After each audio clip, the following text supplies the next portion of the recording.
Welcome to AEF TV in association with Engerati.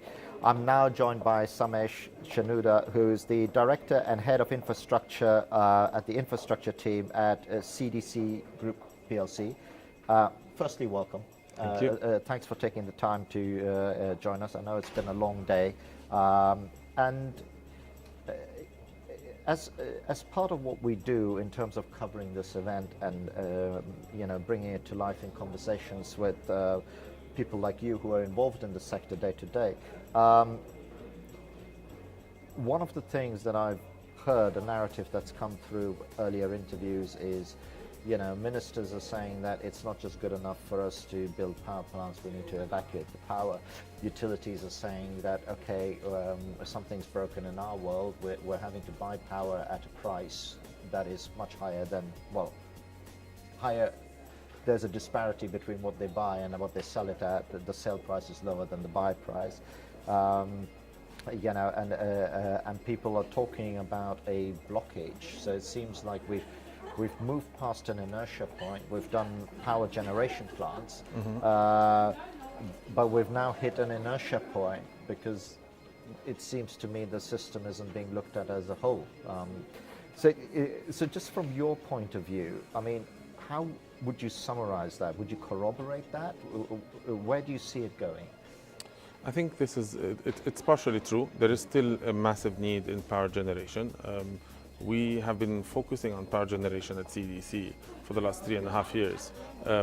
We've made a number of investments. We're not developers, we back developers. So we looked for what are the best platforms that we can invest into, and we've made 2 investments recently. One, we've acquired a majority in Global Africa, which has 8 assets in 5 countries, all operating with cash flows.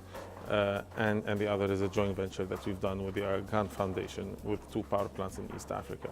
And do you guys look beyond, when you do your veracity about, where you're putting your money? People, generally you put money and you want it to work for you at some point or the other.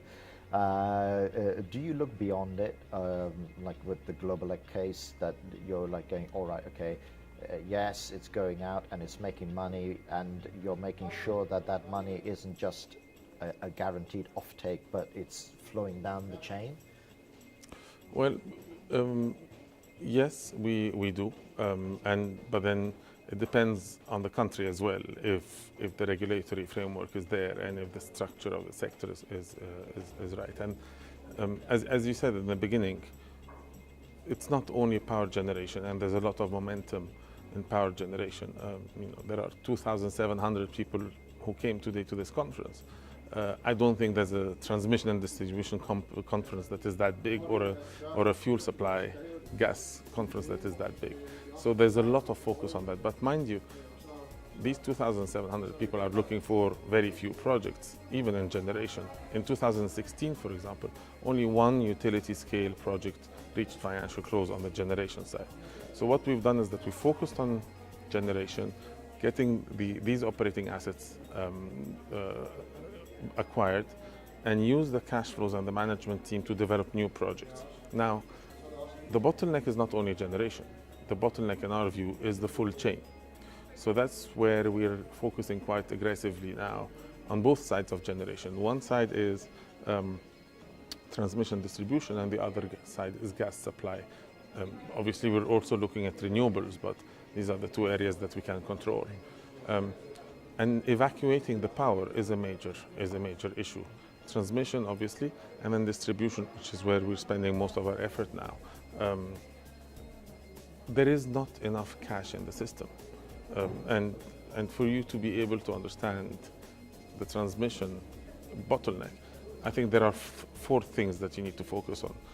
How is the regulatory framework? How robust is it? How sustainable is it? And is it vulnerable to political influence and change? Because as we have seen in Nigeria, for example, in 2015, just before the elections, the tariffs went down. So we need to get the confidence as an investor that the regulatory framework is there, robust and sustainable. The second part that we would focus on is, as I said, the whole structure of the sector. Is it there? Is it not there? the infrastructure actually there to evacuate the power. And then the third one is the sources of funding. We would be very keen to invest in any type of instrument, debt, equity, and anything in between. But you also need long-term investors. You can't have a typical private equity fund investing for 5 years and then looking to exit. And that's because the maturity at which these things happen is, you're looking at a 15-year horizon, aren't you? Or thereabouts. So it depends on what you look at. If you're looking at a greenfield asset, it takes a very long time for you to develop the project. If you're looking at acquiring a distribution company, turning it around and making it profitable still takes a lot of time. So it's not a typical private equity type investment. And then going back to what are the key things we're looking for, management teams, technical capabilities are also an integral part of the success of the sector. So the fourth part of it is that skills and that. So we got these 4 areas that you've kind of looked at. I'd love to cover all 4 with you, but can I ask you to pick one? Yeah. And we can go in a little bit further on that as well. Yeah. So let's follow the whole chain of the sector. In a distribution company, the way it works is that if a distribution company invests a certain amount of capex, it is guaranteed a certain return from the government. And this is how they make the decision to whether to invest or not. So assuming they invest 100, they want 120, let's say. Now, where will they get this money? They will get it from collecting the tariff from the end user.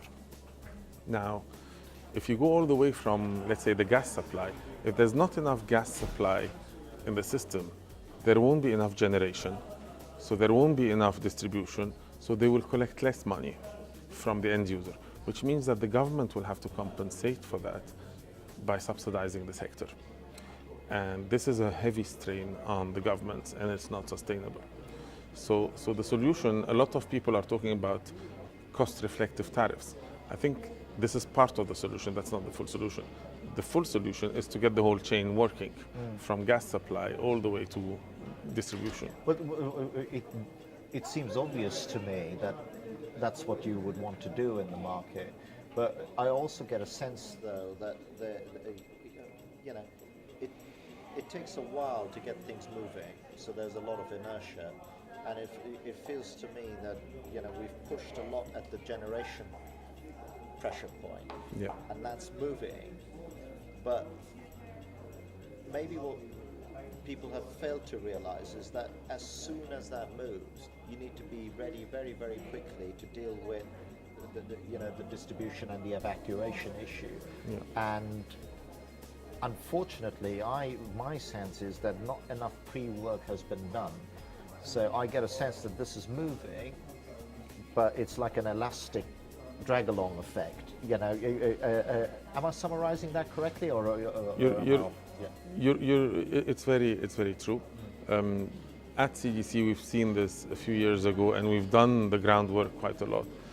One of the good things is that we have been successful in the distribution sector for a number of years. We've invested in Umeme in Uganda, and we've listed it in 2012. Fantastic success story, not an easy one. Took 5 years of hard work before we started seeing another 5 years of results. Same thing in Côte d'Ivoire with Eranov, etc. So while not a lot of people, in my view, not enough people are focusing on it, we have done all the groundwork in the last year and a half or 2 years, and we are now in active conversations to invest into at least 1 or 2 projects. The most obvious one is that we have pre-qualified with Tata Power as a technical partner in the privatization of the Ghana distribution company, which is the largest distribution company in sub-Saharan Africa. And what does it take, based on your experience with the 5-year what does it take to turn around a distribution company as well? Because there's so many facets to it. You know, the type of generation that is being connected to the distribution grid is changing. You know, the distribution grid isn't just an endpoint anymore. It's also got generation nodes at the end of it. The amount of the data layer that needs to be put over a distribution network. I mean, in a weird way, the old distribution network was easy. It was a wire going in one direction. Now it all flows. Just in the sort of time that we've got left, for anybody listening, I mean, everybody understands it's probably not a small job, but is there some sort of recipe that should be followed? You know, also by on the national level, on the regulator level, that actually, if you do this, you know, you really need to pump in this money, because if you don't have a robust distribution network, all your other plans are for nothing. Look, it's simple. It starts with political will. If there's political will. You say will, it's simple, and then you say political will. Well, right? That's yeah, they don't go together. Yeah. But well, it depends on the country. Africa is 54 countries. Yeah. But if there is political will, that's the starting point. If there is political will, there will be a drive to restructure the sectors, to unbundle the sector, and to find the right partners for each part of the chain. But if politicians are saying what people want to hear but not doing it, not following through, then you're turning around in circles. So my view is that the first thing is political will. The second thing is to find the right partners internationally. There's nothing wrong with any country to say, I haven't done this before, I haven't privatized my power sector before, I need help. And our shareholder DFID has helped Nigeria, for example, to unbundle the sector. Now, it's not perfect, but they've done something about it. So it starts with political will, with finding the right partners, with putting together a plan, and then trying to find people like CDC and others to attract the right funders, the right technical players, etc. And so then, just to wind down, so where is the big issue then? Because I hear people, and maybe I'm just talking to the right people, but I hear ministers of energy saying, hey, I've got the will. I hear other people saying, well, if there's the will, we're there. Everybody's, it feels like everybody is saying that they're lined up, but somewhere along the way they're not. Does it come back to this? It's not talked about so often, this regulatory independence piece, because I don't think that's been nailed yet. Yeah. I see companies saying, hey, we've got an independent regulator, but that's just an office next door to the political office. It's not really independent. Yeah. It's is that the Gordian knot? Is that the area that needs to be cut through first? I think it is, and I think it will take time. But I think there is also, it's a chicken and egg kind of situation. Everyone needs to take a bit of a leap of faith and take the first step. And I think in my view, this is what CDC is trying to do. We know it's a very risky and challenging sector. We're very thorough and very selective in which countries to go to and which sectors have moved away from the ministry or away, the office is a bit further away. And then we take a bit of a higher risk than a few others, but then we think the returns are there longer term. So we would take that first leap of faith if all the others we feel are doing the same as well. But you do think we're at a point where that leap of faith needs to be taken, otherwise we'll be stuck in a blockage? On condition that we see that the independence thing is moving in the right direction. Yeah. We don't have to wait until it's perfectly independent like in Europe or elsewhere, but enough indications that it's happening and it will continue for the long term and it's sustainable. Perfect. And on that note, I think we'll leave it. That's a good point to end it on. Thank you very much for watching AEF TV in association with Engerati. Thanks again for tuning in. Thank you.